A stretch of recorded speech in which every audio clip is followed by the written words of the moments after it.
الحمد لله نحمده ونستعينه ونستغفره ونؤمن به ونتوكل عليه ونعوذ بالله من شرور أنفسنا ومن سيئات أعمالنا من يهده الله فلا مضل له ومن يضلل فلا هادي له واشهد ان لا اله الا الله وحده لا شريك له واشهد ان محمدا عبده ورسوله اما بعد يا ايها الذين امنوا اتقوا الله حق تقاته ولا تموتن الا وانتم مسلمون يا ايها الناس اتقوا ربكم الذي خلقكم من نفس واحده وخلق منها زوجها وبث منهما رجالا كثيرا ونساء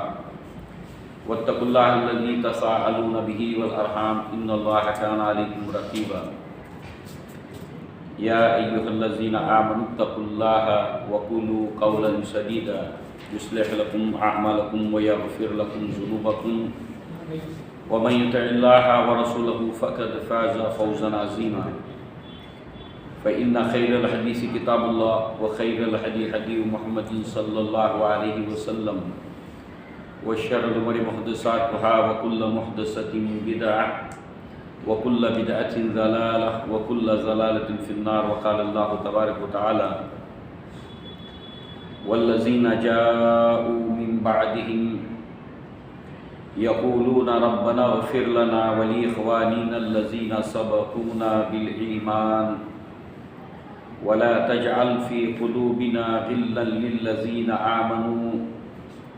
ربنا إنك رؤوف رحيم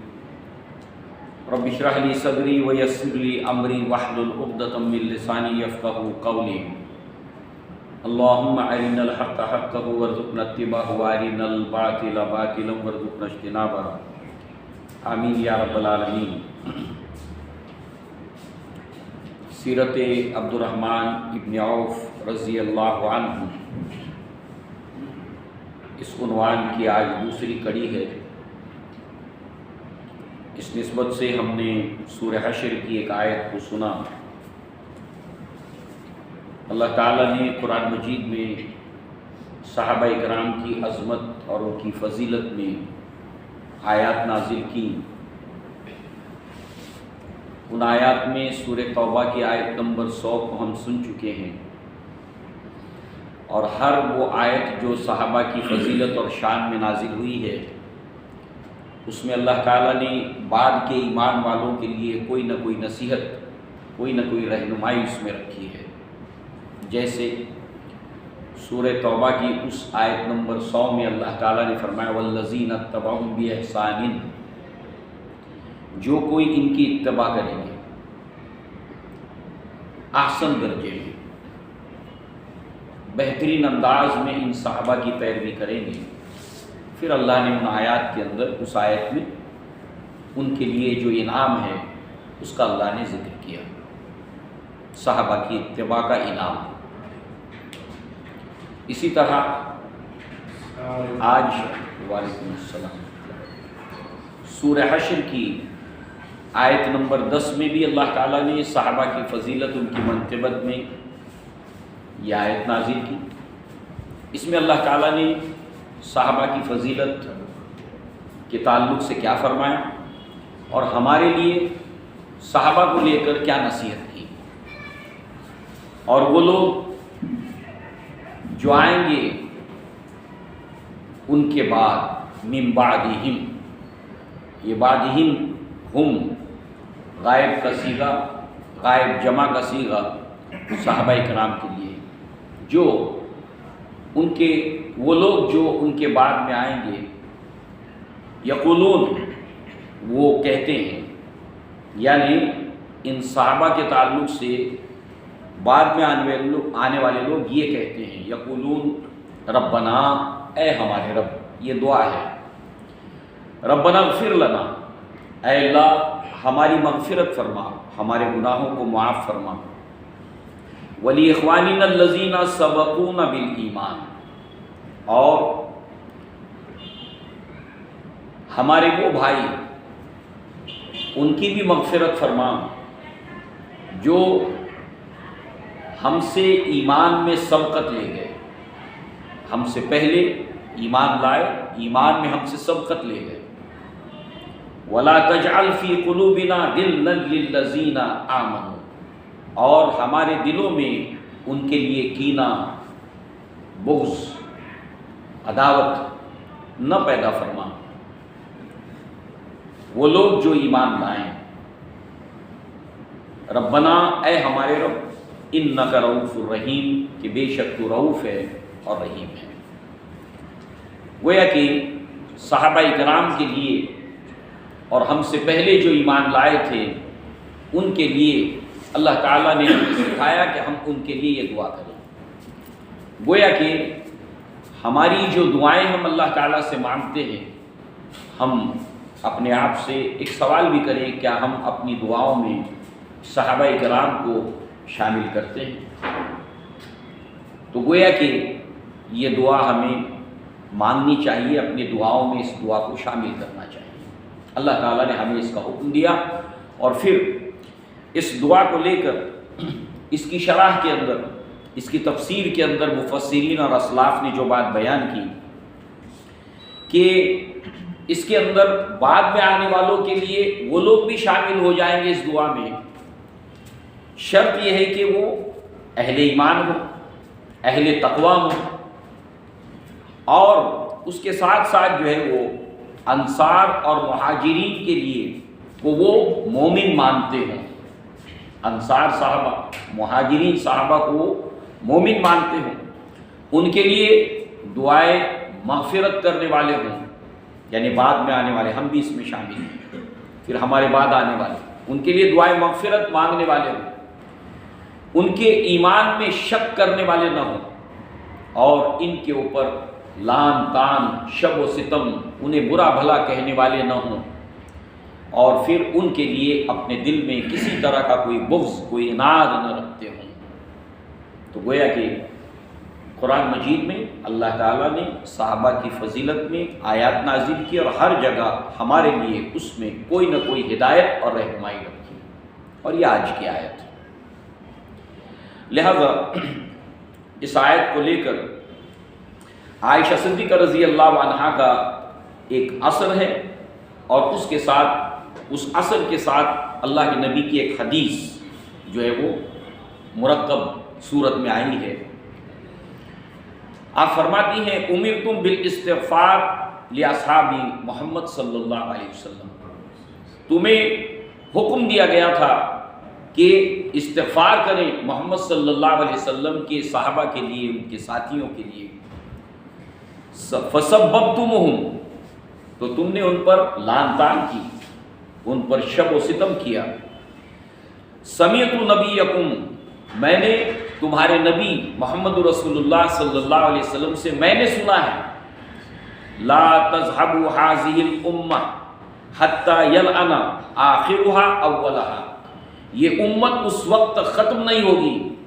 جب تک، یہ کنڈیشن ہے، یہ شرط ہے، اس وقت تک ختم نہیں ہوگی یہ امت جب تک کہ اس امت میں ایسے لوگ نہ پیدا ہوں جو پہلے کے لوگوں کو یعنی صحابہ کو لعن طعن نہ کرتے ہوں، اس وقت تک یہ امت ختم نہ ہوگی۔ اللہ تبارک و تعالی ہمیں اپنی حفظ و امان میں رکھے، لہٰذا جو ہے وہ اللہ تعالی ہمیں ان لوگوں میں سے نہ بنائے۔ اور ہم سب جانتے ہیں کہ ہمارے اپنے دور کے اندر بھی ایسے لوگ موجود ہیں جو صحابہ کرام کو برا بھلا کہتے ہیں، جبکہ اللہ کی کتاب ہمیں صحابہ کے تعلق سے کیا رویہ اختیار کرنے کی تلقین کرتی ہے، یہ ہمارے سامنے ہے۔ بہرحال عبد الرحمن ابن عوف رضی اللہ عنہ، گزشتہ مرتبہ ہم نے جو بات دیکھی کہ جب آپ نے تجارت شروع کی مدینہ میں، گزشتہ عنوان جہاں ختم ہوا تھا وہاں سے ہم شروع کرتے ہیں کہ جب آپ نے یہاں پر آنے کے بعد تجارت شروع کی اور اپنے جو مواخاتی بھائی ہیں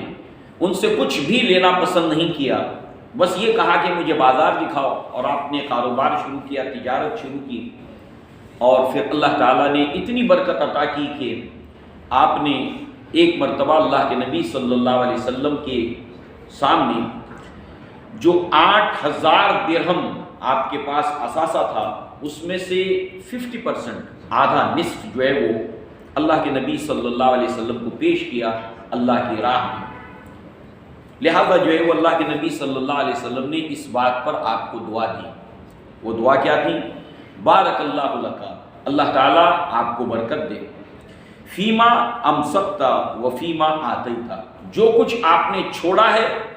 50% چھوڑا، 50% اللہ کے نبی کی خدمت میں پیش کیا، جو کچھ آپ نے چھوڑا ہے اس میں بھی اللہ برکت دے، اور جو کچھ آپ نے دیا اللہ کی راہ میں اس میں بھی اللہ تعالیٰ برکت دے۔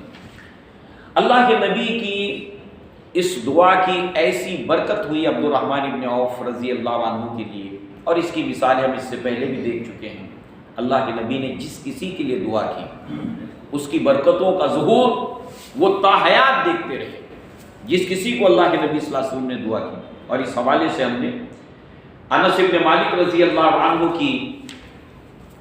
جو اللہ کے نبی نے آپ کے لیے دعا کی تھی اس کو بھی ہم نے دیکھا تھا ایک درس کے اندر، صحابہ کرام کے فضائل یا صحابہ کرام کی سیرت کے حوالے سے۔ تو اس دعا کی برکت، اس کی تاثیر ایسی تھی کہ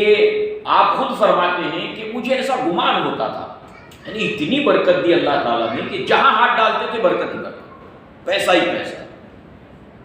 کاروبار کے اندر فروتنی ہی فروتنی، بڑھوتری ہی بڑھوتری۔ تو ان کو ایسے محسوس ہوتا تھا، آپ فرماتے ہیں عبد الرحمن ابن عوف رضی اللہ عنہ کہ اگر میں پتھر بھی اٹھا لوں تو ایسا گمان ہوتا تھا مجھے، ایسا خیال گزرتا تھا کہ اس کے نیچے سے چاندی یا سونا نکل آئے گا۔ اتنی برکت کو آپ محسوس کرتے تھے کہ ایسے لگتا تھا کہ پتھر اٹھا لوں گا تو اس کے نیچے سے سونا اور چاندی برآمد ہوگا۔ یہ اللہ کے نبی صلی اللہ علیہ وسلم کی دعا کی تاثیر تھی۔ لہذا آپ نے اپنی تجارت کے اندر، اپنے کاروبار کے اندر کچھ اصول جو اللہ نے دیے تھے، جو اللہ کے رسول نے سکھائے تھے، اس کے اندر بنیادی طور پر آپ نے اپنی تجارت کے اندر حلال کمائی کو ہمیشہ ملحوظ رکھا کہ آپ کی تجارت اور کاروبار میں ہمیشہ حلال کمائی شامل ہو۔ دوسری طرف ایمانداری اور سچائی، جیسے کہ ہم جانتے ہیں ایک تاجر کے لیے بہت ضروری ہے امانت اور صداقت، اور اللہ کے نبی نے فرمایا کہ قیامت کے دن ایسا تاجر جو امین ہو، جو صادق ہو، انبیاء کے ساتھ رہے گا۔ جب جنتیوں کے گروہ بنیں گے تو ایک نبیوں کا گروہ ہوگا، اس کے اندر جن غیر نبیوں کو اللہ تعالیٰ شامل کرے گا، اس کے اندر جو ہے وہ ایسے تاجر ہوں گے جو اپنی تجارت کو ایمانداری کے ساتھ، امانت داری کے ساتھ اور صداقت کے ساتھ میں کریں گے۔ اسی کے ساتھ ساتھ جو ہے وہ جو کچھ بھی آپ کی آمدنی ہوتی اس کے اندر آپ نے سخاوت کو مسلسل جاری رکھا، بہت سخی تھے آپ۔ ساتھ ہی ساتھ آپ دیکھیں کہ اللہ تبارک و تعالیٰ نے آپ کے ان اصولوں کو اور اللہ کے نبی کی دعا کی برکت سے صحابہ کرام میں آپ امیر ترین صحابہ کے اندر سے ایک تھے، امیر ترین صحابہ میں سے ایک صحابی تھے۔ لہذا جس قدر آپ کے پاس دولت آتی چلی گئی اس قدر آپ کی سخاوت بھی بڑھتی گئی۔ یہ ایک بہت اہم نقطہ ہے، جس قدر دولت آپ کے پاس آتی گئی اتنے ہی زیادہ آپ سخی ہوتے چلے گئے۔ یہ ایک بہت بڑا امتحان ہے۔ قرآن میں ذکر ہے سورہ نساء کے اندر، بہت سے لوگ جنہوں نے اللہ تعالیٰ سے یہ نظر مانی کہ اللہ تعالیٰ اگر ان کو دولت دے گا تو وہ اللہ کی راہ میں خرچ کریں گے۔ اللہ تعالیٰ نے فرمایا پھر اللہ نے ان کو دیا۔ انسان سوچتا ہے جب اس کے پاس پیسہ نہیں ہوتا، تھوڑا دینی مزاج بھی ہوتا ہے کہ اللہ اگر اس کو دولت دے گا تو وہ خرچ کرے گا۔ اور ویسے بھی حرص، اللہ کے نبی نے فرمایا دو جگہ جائز ہے، ایک کسی کو اللہ نے علم دیا ہو، حکمت دی ہو، اور وہ اس علم اور حکمت کی بنیاد کے اوپر جو ہے وہ لوگوں کے درمیان فیصلے کرتا ہو، عمل کرتا ہو اور لوگوں کو اس کی تلقین اور تعلیم کرتا ہو۔ اور نمبر دو، جس کسی شخص کو اللہ تعالیٰ نے علم دیا ہو اور وہ اس علم کو لوگوں کے درمیان تقسیم کرتا ہو، تو ایسے صاحب علم کو، ایسے دولت مند کو دیکھ کر اگر دل میں یہ خیال پیدا ہوتا ہے کہ اللہ مجھے بھی دے، صرف دے نہیں بلکہ مجھے دے تو میں بھی اس کی طرح خرچ کروں گا، میں بھی اس کی طریقے سے علم پھیلاؤں گا، تو لہذا یہ دو جگہ جائز ہے۔ تو ہوتا یہ ہے کہ جب انسان کے پاس پیسہ اور دولت آتی ہے تو وہ قیامت تک اس طرح کی سوچ رکھنے کے بعد جب اللہ دولت دے دے تو قیامت تک لوگ اس آزمائش سے گزارے جائیں گے۔ وہ کیا ہے؟ وہ یہ ہے کہ انسان کے پاس جب دولت آتی ہے اس کے بعد جو ہے وہ اسی قدر وہ بخیل ہوتا جاتا ہے، کنجوس ہوتا جاتا ہے، سخی نہیں بخیل ہوتا جاتا ہے۔ اب اس کی مثال دیکھیے آپ۔ اچھا، اللہ تعالیٰ نے ان کے بارے میں کیا فرمایا پھر سورہ نساء میں؟ جو ایسا کہتے تھے مجھے دے گا اللہ تعالیٰ تو خرچ کروں گا، تو اللہ تعالیٰ نے ان کے بارے میں فرمایا کہ جب ان کو موت آئے گی تو یہ نفاق کی حالت میں ہوں گے، اللہ سے ملیں گے نفاق کی حالت میں، نفاق ہوگا ان کے دل میں۔ لہذا جو ہے وہ یہ بہت بڑی آزمائش ہے کہ جب دولت بڑھتی جائے تو انسان کی سخاوت ساتھ ساتھ بڑھتی جائے۔ ہوتا کیا ہے، آج میری کمائی 20,000 ہے تو میں اس میں سے 2,000 3,000 خرچ کرتا ہوں، تو 20,000 میں 3,000 کا پرسنٹیج کیا بنا نکالے۔ اس کے بعد اللہ تعالیٰ نے میری کمائی 2 لاکھ کر دی، اب 2 لاکھ میں سے میں کتنا خرچ کرتا ہوں اس پرسنٹیج کو اس پرسنٹیج کے ساتھ کیلکولیٹ کریں، ایکول ہے، تھوڑا زیادہ ہونا چاہیے۔ پھر اللہ تعالیٰ نے میری کمائی کو 2 لاکھ سے 20 لاکھ کر دیا، اب میری آمدنی میں سے میں جو خرچ کرتا ہوں وہ پہلے والے 3,000 کے ساتھ کیلکولیٹ کریں، شرح کیا بنتی ہے، تو معلوم ہوا کہ اس کو وہ 3,000 پہلے میں دیا کرتا تھا، اب میں 30,000 دیتا ہوں 20 لاکھ میں سے، تو یہ کم ہوا کہ زیادہ ہوا؟ پہلے زیادہ دیا کرتا تھا۔ لہذا جو ہے وہ یہ آزمائش ہوتی ہے جس سے انسان گزرتا ہے۔ عبد الرحمن ابن عوف رضی اللہ عنہ کی فضیلت یہ ہے، جیسے جیسے اللہ تعالیٰ ان کی دولت کو بڑھاتا گیا ان کی سخاوت کے اندر بھی جو ہے بڑھوتری ہوتی چلی گئی۔ اس کی مثالیں جب تک آپ کی سیرت چل رہی ہے اس کی مثالیں ہمارے سامنے آتی رہیں گی۔ بڑے سخی تھے آپ۔ ابو بکر صدیق کی سخاوت الحمدللہ ہم پڑھتے ہیں، مشہور بھی ہے، معروف بھی ہے، مگر ایسے کئی صحابہ ہیں کہ جو بڑے سخی تھے،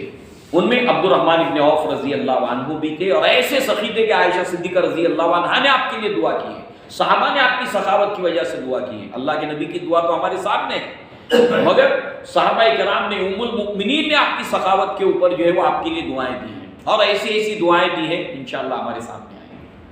تو عبد الرحمن ابن عوف کی سیرت سے ہمیں معلوم ہوتا ہے کہ ہماری بھی دولت میں اللہ اضافہ کرے، آمدنی میں اضافہ کرے، اور ساتھ ساتھ ہماری سخاوت میں بھی اضافہ ہونا چاہیے، خرچ کرنے میں بھی اضافہ ہونا چاہیے۔ لہذا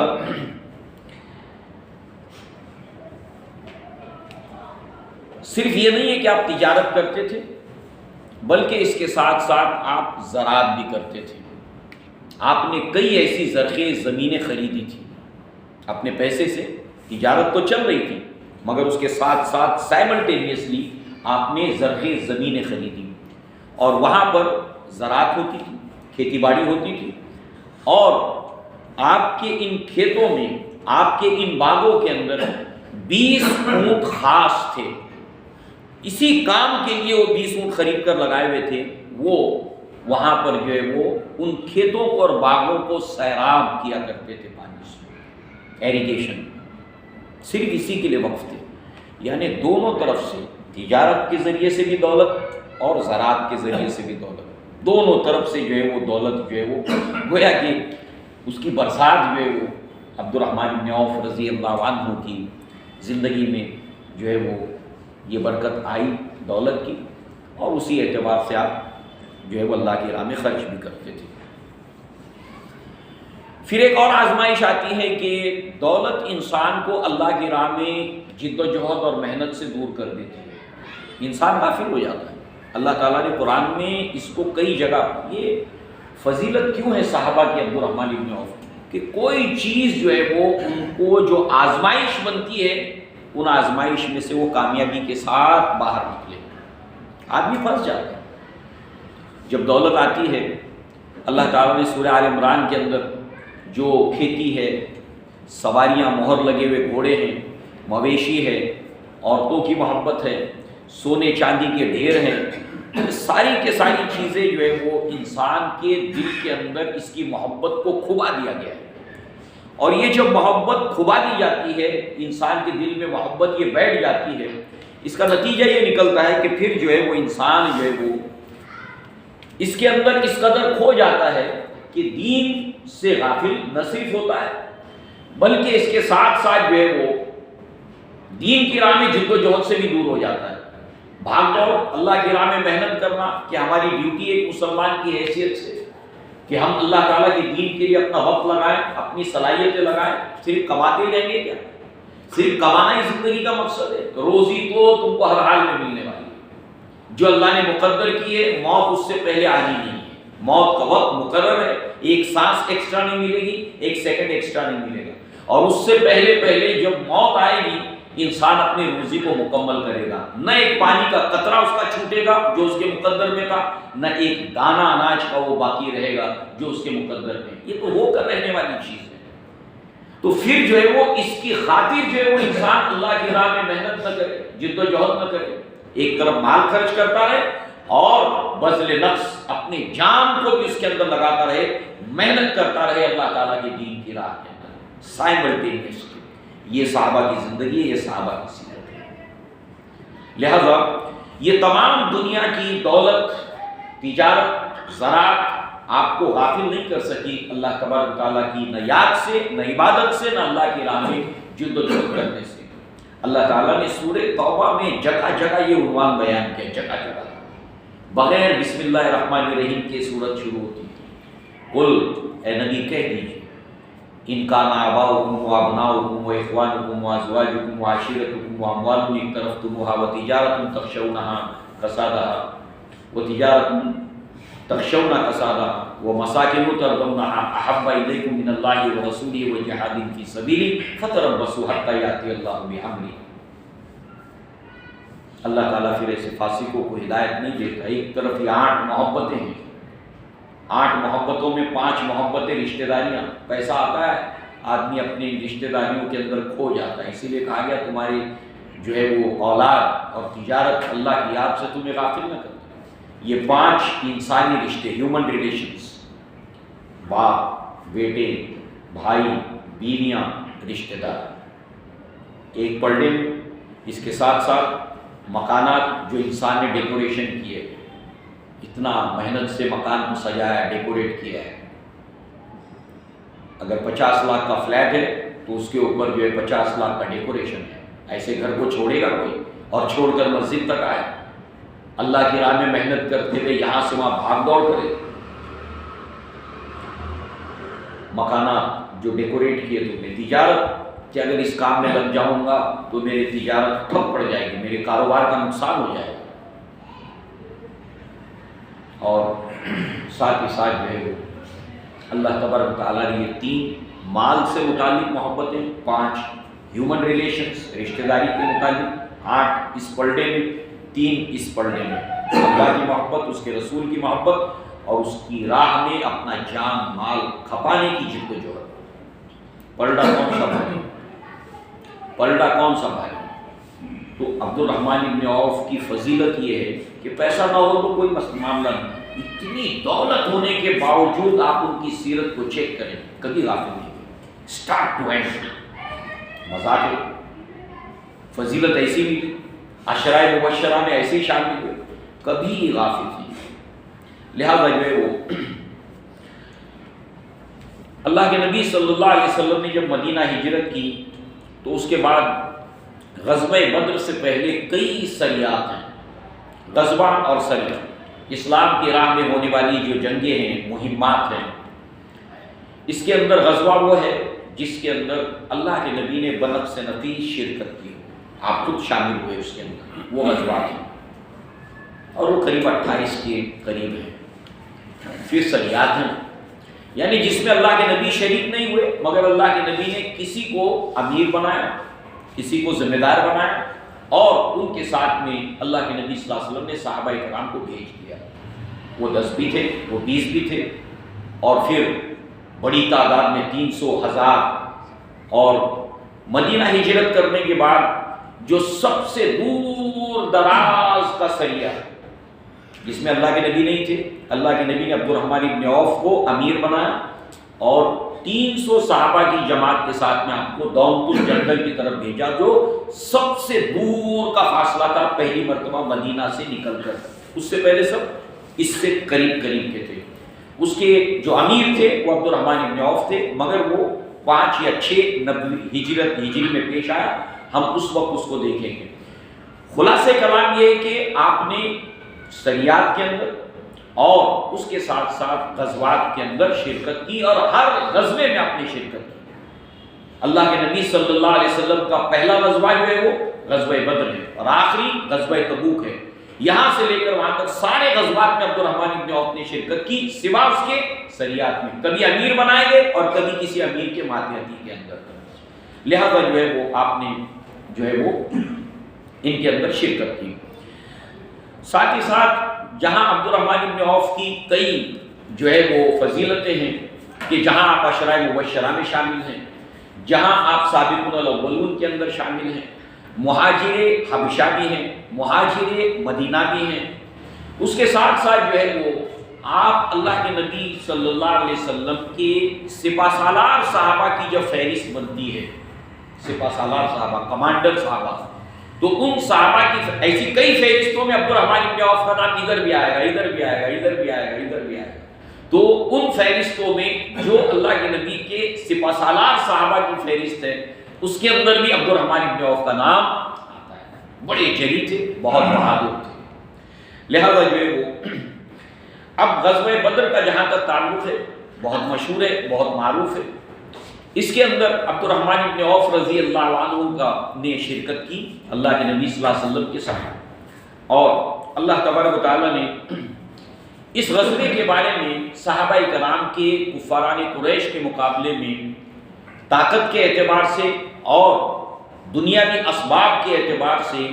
کم ہونے کا ذکر کیا سورہ آل عمران کے اندر۔ سورہ آل عمران میں غزوہ جو ہے وہ احد کا بھی ذکر ہے تفصیل سے، غزوہ بدر کا ذکر سورہ بقرہ میں بھی ہے، اور سورہ انفال میں مال غنیمت غزوہ بدر کے بعد کا ذکر ہے۔ قرآن مجید کی یہ صورتیں ہیں جو غزوہ بدر، غزوہ احد جو ابتدا کے اندر ہے، اس کے اندر ان کا ذکر ملتا ہے۔ تو سورہ آل عمران میں اللہ تعالیٰ نے فرمایا وَلَقَدْ نَصَرَكُمُ اللَّهُ بِبَدْرٍ وَأَنْتُمْ أَذِلَّةٌ، جبکہ تم کمزور تھے اللہ تعالیٰ نے تمہاری مدد کی ہے بدر کے اندر بھی۔ وَاتَّقُوا اللَّهَ، تو اللہ سے ڈرو، لَعَلَّكُمْ تَشْكُرُونَ، تاکہ تم شکر گزار بنو۔ اللہ سے ڈر کا نتیجہ یہ نکلے گا کہ تم اللہ کے شکر گزار بندے بن جاؤ گے۔ لہذا جو ہے وہ یہاں پر صحابہ کرام کفاران قریش کے مقابلے میں تعداد میں بھی کم تھے، اور دنیاوی اسباب جو جنگ میں درکار ہوتے ہیں اس اعتبار سے بھی کم تھے۔ اس کے باوجود بھی اللہ تعالیٰ نے اپنی نصرت سے صحابہ کرام کو فتح یاب کیا۔ اس کا ذکر اللہ نے اس جو ہے وہ اپنی اس نعمت اور رحمت کی صورت میں قرآن مجید کے اندر کیا۔ اب جب غزوہ بدر ہوئی ہے تو وہاں پر ان کے یہاں پر جنگ کا ایک طریقہ تھا۔ پہلے جو ہے وہ مبارزت ہوتی تھی، یعنی کہ 3 ادھر سے آتے تھے، 3 ادھر سے آتے تھے۔ تو کفاران قریش میں سے جو 3 لوگ آئے ہیں اس کے اندر عتبہ ہے اور شیبہ ہے، یہ دونوں بھائی تھے، اور ولید بن عتبہ، یہ 3 لوگ وہاں سے ماہر جنگجو جو ہے وہ کفاران قریش کی طرف سے نکلتے ہیں۔ ادھر سے جو ہے وہ پہلی مرتبہ انصار صحابہ میں سے آئے تو انہوں نے واپس کر دیا کہ ہم جو ہے وہ کھیتی باڑی کرنے والوں سے نہیں، ہمارے پلے کے لوگوں کو بھیجو۔ تو لہٰذا جو ہے اللہ کے نبی صلی اللہ علیہ وسلم نے جن لوگوں کو بھیجا اس میں عبیدہ رضی اللہ عنہ تھے، حمزہ رضی اللہ عنہ آپ کے چچا تھے، اور علی بن ابی طالب رضی اللہ عنہ جو آپ کے داماد تھے اور چچا زاد بھائی بھی تھے، چچا زاد بھائی اور داماد، ان کو آگے کیا۔ لہذا جو ہے وہ حمزہ رضی اللہ عنہ نے بہت جلد ہی جو ہے وہ شیبہ کا کام تمام کر دیا، اور علی بن ابی طالب نے ولید بن عتبہ کو واصل جہنم بہت جلد کر دیا، مگر عبیدہ رضی اللہ عنہ جو ہے وہ ان کے درمیان اور عتبہ کے درمیان تھوڑا سا جو ہے وہ مارکا گرم ہوا، اور اس کے اندر نقصان عتبہ کو بھی پہنچا، اور ساتھ ہی ساتھ عبیدہ رضی اللہ عنہ جو ہے وہ ان کا بھی پاؤں اس کے اندر کٹ گیا، زخمی ہوئے۔ لہذا علی بن ابی طالب اور حمزہ رضی اللہ عنہ نے دونوں نے مل کر عتبہ کا کام تمام کر دیا۔ ادھر سے تینوں کے تینوں واصل جہنم ہوئے۔ اور پھر جو ہے وہ اس غزوہ بدر کے اندر جب مدینہ واپس جاتے ہوئے 2-3 دن گزر جانے کے بعد راستے میں عبیدہ رضی اللہ عنہ کی شہادت ہوئی ہے۔ بہرحال جو ہے وہ اس طرح سے غزوہ بدر کے اندر اس کے بعد جب عام رن ہوا، یہ جب یہ مبارزت ہوتی ہے اور اس کے بعد پھر عام دونوں طرف سے دونوں گتھم گتھا ہوتے ہیں، یہ طریقہ کار وہ دور اس دور کے اندر جو ہے وہ عربوں کے اندر تھا جنگوں کا۔ تو اس کے اندر جو ہے وہ اللہ کے نبی صلی اللہ علیہ وسلم نے بڑی حکمت عملی کے ساتھ جو ہے وہ صحابہ کی صف بندی کی تھی۔ اس صف بندی کا ذکر اللہ تعالیٰ نے قرآن مجید کے اندر کیا ہے، جب آپ مومنوں کی صف بندی کرتے تھے تو لہٰذا جو ہے وہ اللہ کے نبی نے صف بندی کی، اس کے اندر اللہ کے نبی کی جو جنگی حکمت عملی ہے وہ ظاہر ہوتی ہے۔ اللہ کے نبی صلی اللہ علیہ وسلم نے سب سیم ایج گروپ کے لوگوں کو اکٹھے نہیں رکھا، بلکہ جو ینگسٹرز تھے، نوجوان تھے، اس کے ساتھ ایک عمر رسیدہ تجربہ کار، ایسے جو ہے وہ اللہ کے نبی صلی اللہ علیہ وسلم نے صف بندی کی ہے، نوجوان عمر رسیدہ، نوجوان عمر رسیدہ۔ تو عبد الرحمن ابن عوف رضی اللہ عنہ جو ہے وہ خود بیان کرتے ہیں غزوہ بدر کے وقت جب صف بندی ہوئی تھی تو ان کے دائیں اور بائیں 2 ینگسٹرز تھے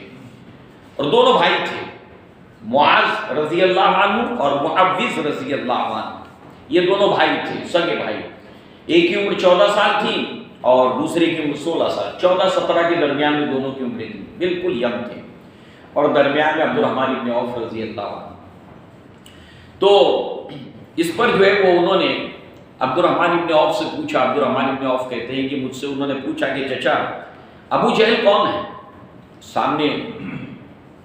وہ کفاران قریش کا 1000 کا لشکر ہے، کیل کانٹے سے لیس،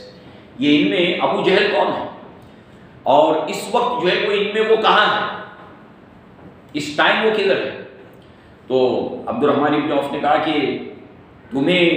اس سے کیا کام ہے؟ تو کہا کہ ہم نے سنا ہے۔ اور کس سے سنا ہے؟ سنا کس سے؟ صحابیات کو دیکھیے، آپ ان ماؤں کو دیکھیے،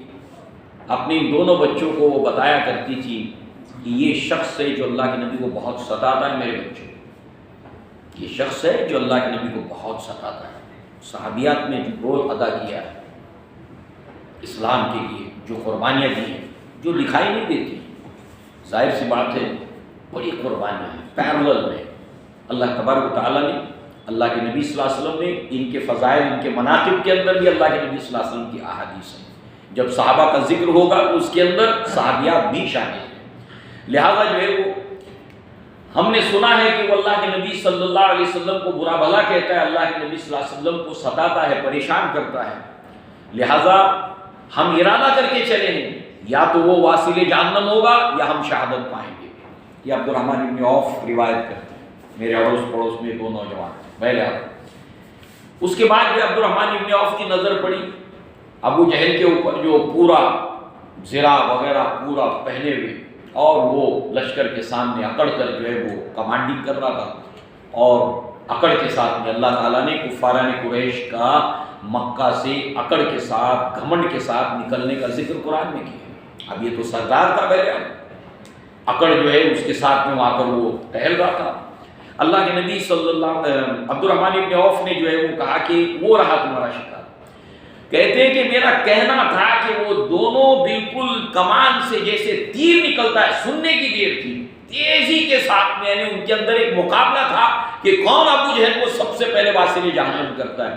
دونوں کے دونوں ٹوٹ پڑے اور گھوڑے پر سے سب سے پہلے تو اس کو گرا دیا، اور گرانے کے بعد جو ہے وہ اس کو انہوں نے زخمی کر دیا، وہ گرا پڑا رہا، حالانکہ اس وقت نہیں مرا۔ بعد میں جب اس کا نتیجہ سامنے آیا غزوہ بدر کا، تو اللہ کے نبی صلی اللہ علیہ وسلم نے فرمایا کہ کون ہے جو مجھے ابو جہل کی خبر دے گا؟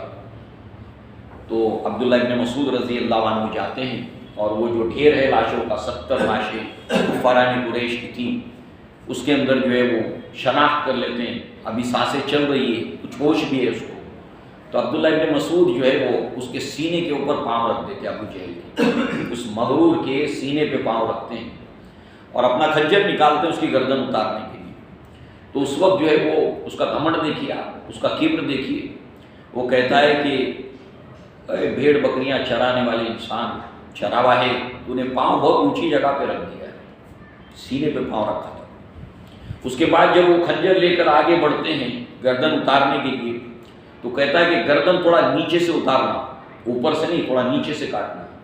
تاکہ نیزے پر جب چڑھاؤ تو پتہ چلے کہ سردار کی گردن ہے۔ یعنی اللہ تعالیٰ نے اپنے نبی صلی اللہ علیہ وسلم کو جو اسلام کے دشمن تھے، بالکل کٹر دشمن، انہوں نے اگر دشمنی کی تو یوں سمجھیے کہ دشمنی کا حق ادا کیا۔ لہٰذا اللہ کے نبی کو اللہ تعالیٰ نے جب ساتھی بھی دیے صحابہ، تو انہوں نے ساتھی ہونے کا حق ادا کیا، بالکل ایکسٹریم کے اوپر ہے دونوں طرف۔ لہٰذا جو ہے وہ اللہ کے نبی صلی اللہ علیہ وسلم نے جب عبداللہ ابن مسعود اس سر کو لے آیا، اللہ کے نبی صلی اللہ علیہ وسلم نے فرمایا اِنَّ لِكُلِّ أُمَّةٍ فِرْعَوْنَ، ہر امت کا ایک فرعون ہوتا ہے، اور میری امت کا فرعون یہ ابو جہل ہے۔ بہرحال ابو جہل کی اس واصل جہنم ہونے میں جتنے کیریکٹرز، جتنے کردار آتے ہیں، جتنے نام آتے ہیں اس فہرست کے اندر، اس کے اندر عبد الرحمن ابن عوف رضی اللہ عنہ کا بھی نام آتا ہے۔ اس کے ساتھ ساتھ ایک بہت ہی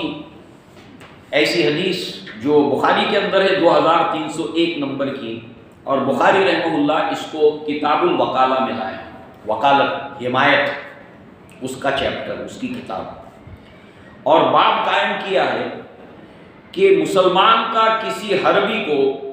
دارالاسلام کے اندر وکیل مقرر کرنا، مسلمان کا دارالحرب کے اندر حربی کو، حربی یعنی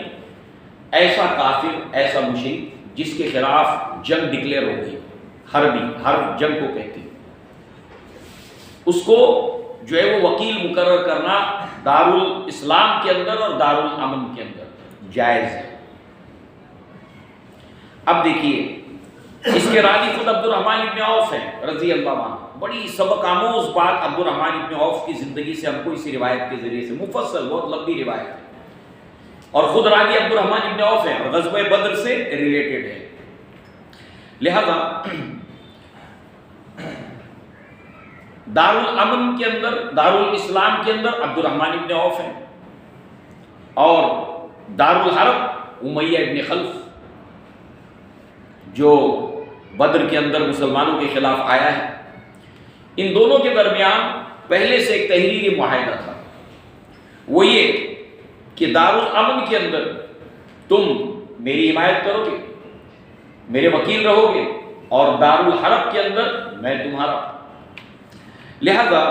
اس کے تعلق سے جو ہے وہ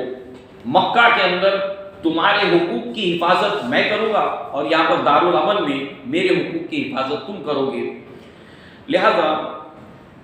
آپ خود کہتے ہیں کہ بدر کی لڑائی کے اندر جو ہے وہ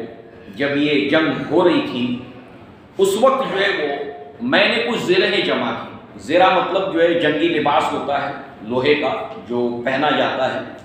حفاظت کے لیے، تو میں زرہیں جمع کر رہا تھا۔ جو مال غنیمت جب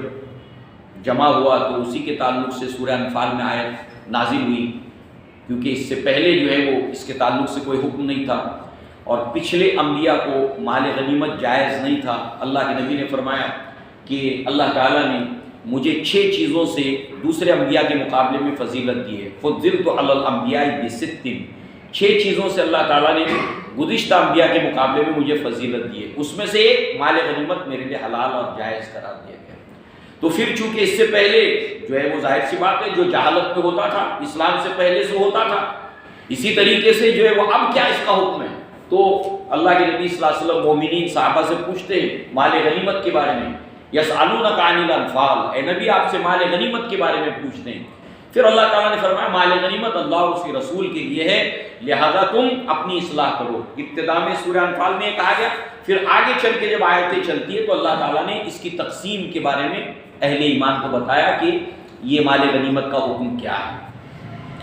بہرحال جو ہے وہ جنگی زرہیں جو ہے وہ آپ جمع کر رہے تھے، جنگ جو ہوئی تھی تو جنگی جو قیدیوں کو پکڑ رہے تھے،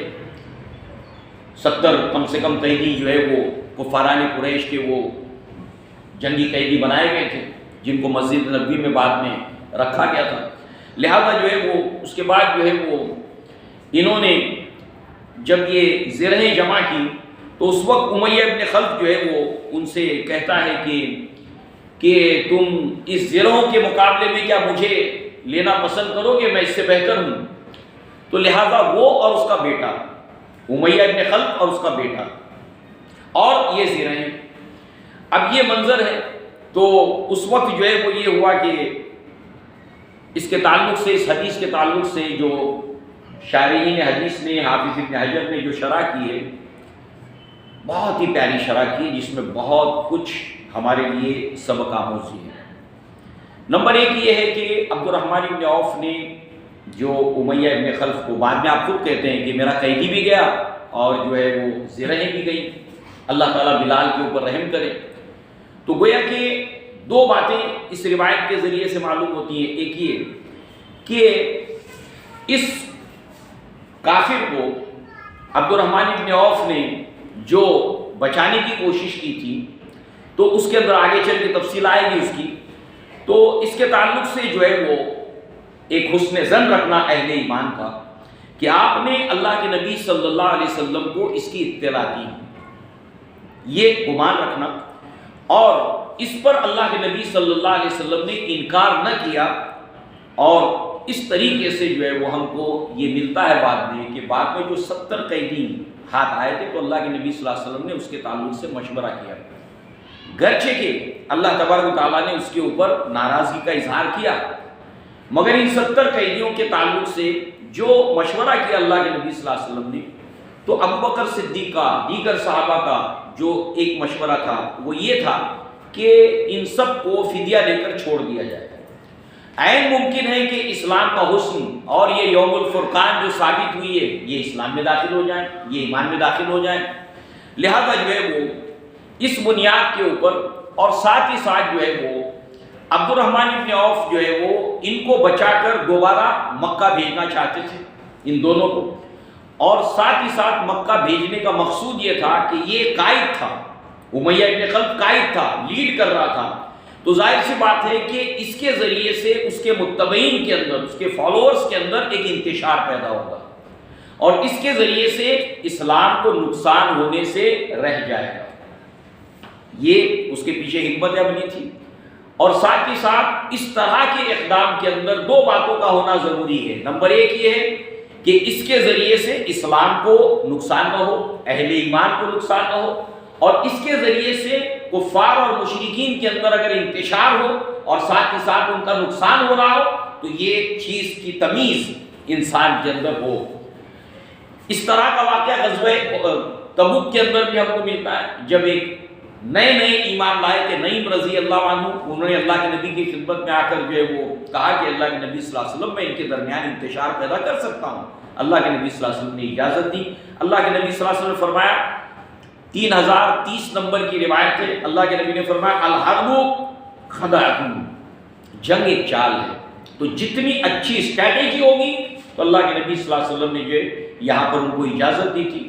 کہ اس کے ذریعے سے کہ امیہ ابن خلف جو ہے وہ اپنے بیٹے سمیت جب واپس چلا جائے گا تو اس کے شر سے اسلام اور مسلمان بچ جائیں گے، نمبر ایک۔ نمبر دو، اس کو جب میدان چھوڑ کر بھاگتے ہوئے اس کے متبعین دیکھیں گے تو ظاہر سی بات ہے جب قائد کو بھاگتے ہوئے دیکھتے ہیں تو ایسی صورت میں اس کے متبعین بھی بھاگ جاتے ہیں، اس لیے کہ قائد کے اوپر بہت کچھ انحصار کرتا ہے۔ جیسے کہ اللہ کے نبی صلی اللہ علیہ وسلم کے صحابہ کرام کہتے ہیں کہ جب جو ہے وہ جنگ اپنے پورے شباب کے اوپر ہوتی تھی اس وقت جو ہے وہ ہم اللہ کے نبی کو دیکھتے تھے کہ اللہ کے نبی علم لے کر سب سے آگے ہوتے تھے، اور آپ کو دیکھ کر ہمارے اندر جو ہے وہ جذبہ جاگتا تھا۔ تو قائد کو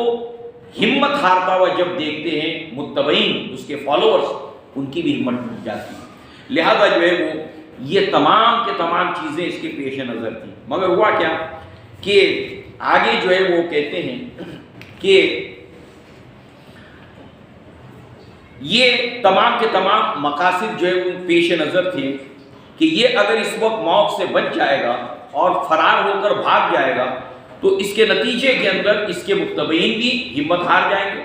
اور ممکن ہے کہ یہ ایمان لے آئے۔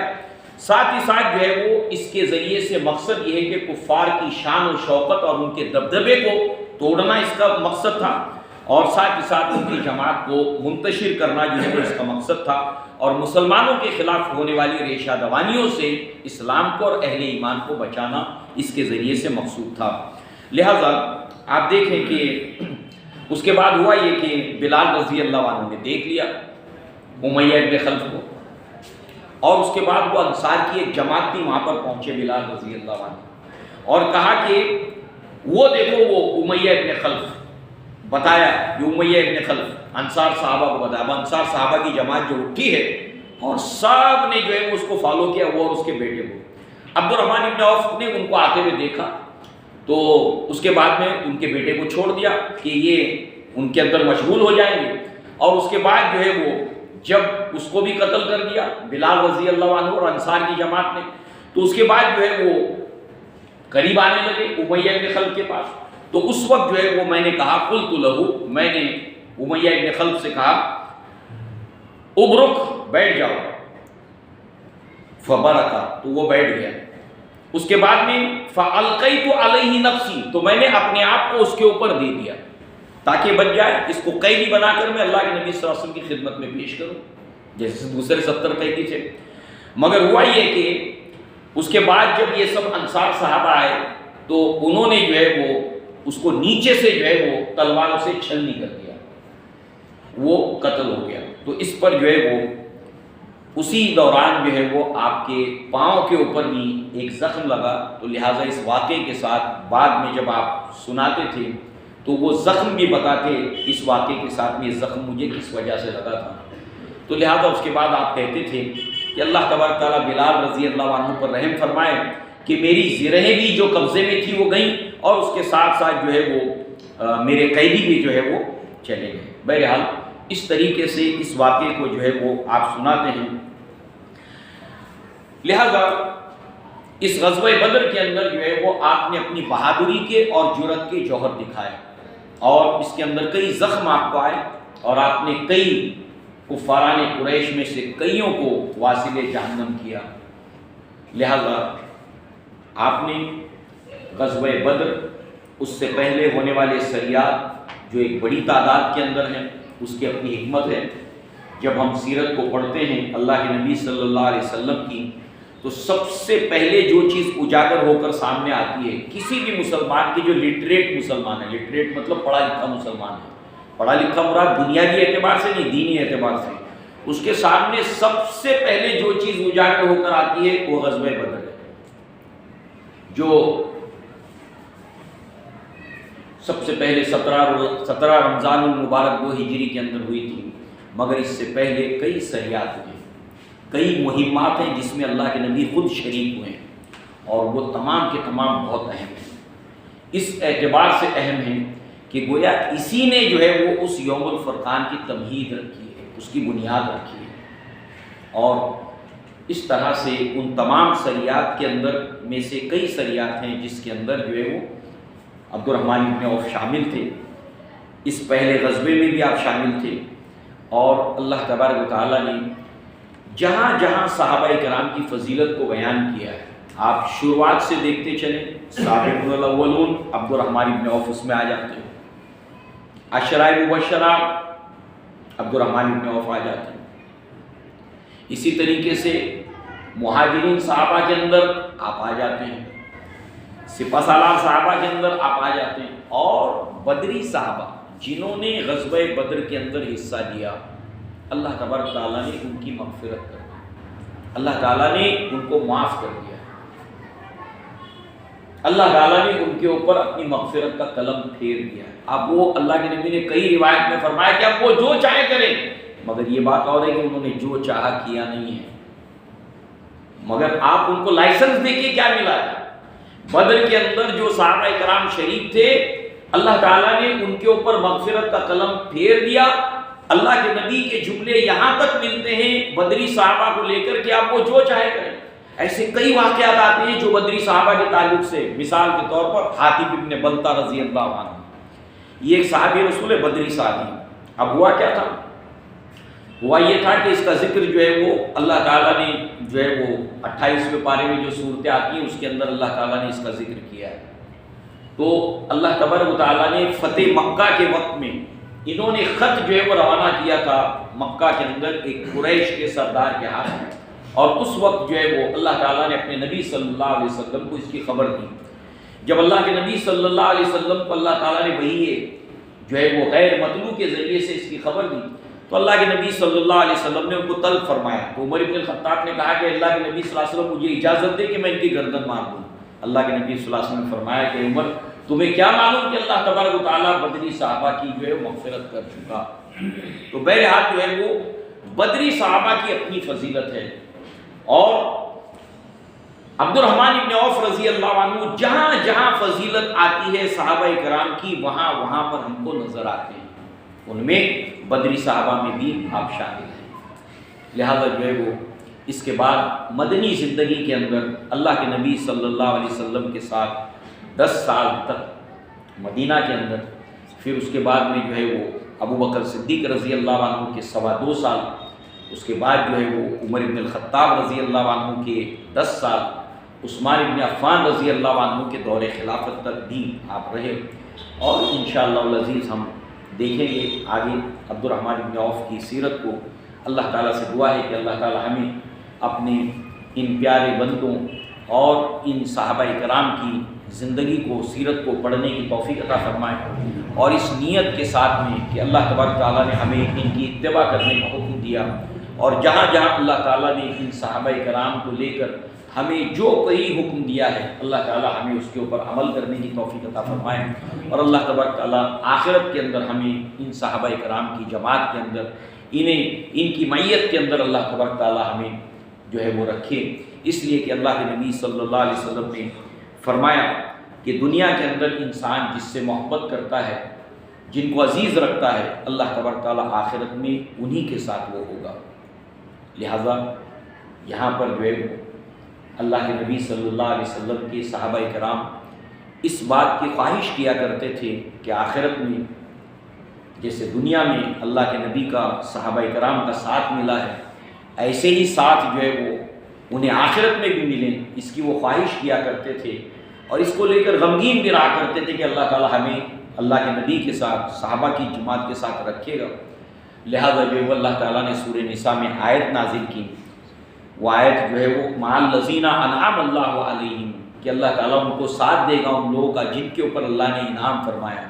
اور وہ انعام یافتہ لوگ کون ہیں؟ من النبیین والصدیقین والشہداء والصالحین. وہ انبیاء ہیں، وہ صدیقین ہیں، صدیقوں کے سردار ابو بکر صدیق رضی اللہ عنہ، شہداء کے سردار حمزہ رضی اللہ عنہ، اور صالحین ان کے اندر اللہ تعالیٰ جگہ دے گا. انس بن مالک کہتے ہیں کہ اس آیت کے نزول کے وقت جتنا صحابہ کرام کو میں نے خوش دیکھا ہے، کیونکہ نبی کے ساتھ اور اس جماعت کے ساتھ پھر دوبارہ رہنے کا موقع ملے گا. تو ہمارے دل میں بھی آرزو ہونی چاہیے کہ اللہ تعالیٰ ہمیں ان کی معیت میں، ان کے ساتھ اللہ تعالیٰ ہمیں رکھے. لہذا صحابہ کو میں نے بہت زیادہ خوش دیکھا جب یہ آیت نازل ہوئی ہے، اور کہتے ہیں میرے پاس ایسے اچھے اعمال تو نہیں ہیں، میرے پاس ایسے اچھے اعمال تو نہیں ہیں، مگر مجھے اللہ تعالیٰ کی ذات سے امید ہے کہ اللہ تعالیٰ مجھے ان لوگوں کے ساتھ میں رکھے گا، کیونکہ مجھے ابو بکر سے محبت ہے، کیونکہ مجھے عمر بن الخطاب سے محبت ہے، کیونکہ مجھے عثمان بن عفان سے محبت ہے، کیونکہ مجھے علی بن ابی طالب سے محبت ہے. گویا کہ صحابہ کرام سے محبت بہت بڑے برکت کی چیز ہے دنیا اور آخرت کے اندر. اسی نیت کے ساتھ ہمیں صحابہ کرام کی سیرت کو پڑھنا چاہیے کہ اللہ تعالیٰ ان کی عظمت کا سکہ، ان کی محبت ہمارے دلوں کے اندر رچا اور بسا دے. لہذا جو ہے وہ یہ ہمیں اتنے پیارے ہو جائیں، اتنے پیارے ہو جائیں کہ ان کے سامنے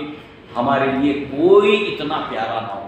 اقول قولی ھذا واستغفر اللہ لی ولکم ولسائر المسلمین والمسلمات وآخر دعوانا ان الحمد للہ رب العالمین. السلام علیکم ورحمۃ اللہ وبرکاتہ.